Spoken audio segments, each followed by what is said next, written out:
बिलखी बिलखी रोवे बाजिनिया त गंगा के अरार पहो। बिलखी बिलखी रोवे बाजिनिया त गंगा के अरार पहो। ए गंगा माई नाही दिहलू एकहु बलकवा त जुतिया हम कइसे भूखी। हे गंगा माई नाही दिहलू एकहु बलकवा त जुतिया हम कइसे करी। केहू के दिहलू दुई चार बेटवा त केहू के बिटियावा नु हो। केहू के दिहलू दुई चार बेटवा त केहू के बिटियावा नु हो। ए गंगा माई हमारा कल पेला मानवा होरिलवा हमहु खेलवतीनु हो। ए गंगा माई देखी देखी कल पेला मानवा बबुआ हमहु खेलवतीनु हो। ए गंगा माई नाही दिहलू एकहु बलकवा त जुतिया हम कइसे करी। ए गंगा माई नाही दिहलू एकहु बलकवा त जुतिया हम कइसे भूखी। गौआ के सब नारी जुतिया कर हमहु बरत करती हो।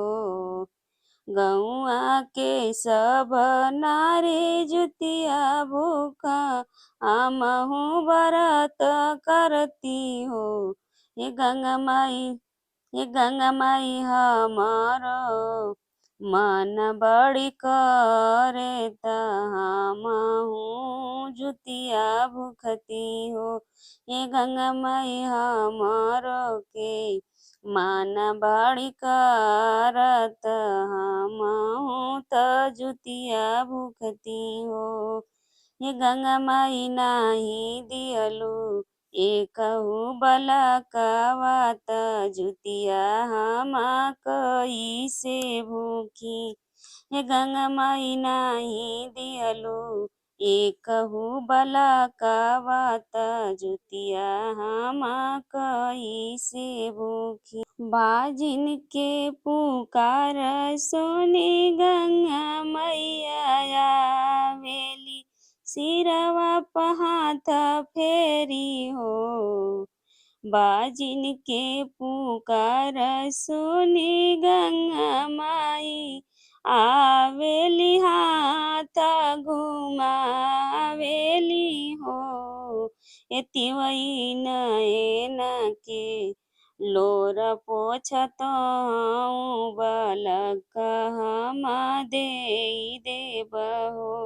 ए तिवई लोर अपना पोछ बलक हमहु देई देबहो।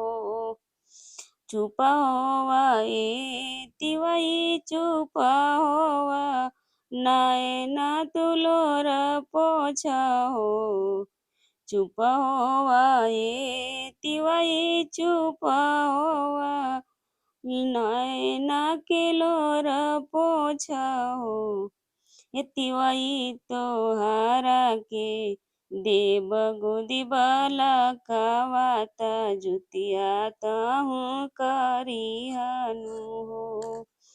ए तिवई तोहरा के देव गोदी बलकवा त जुतिया तोहु भूखिहन हो।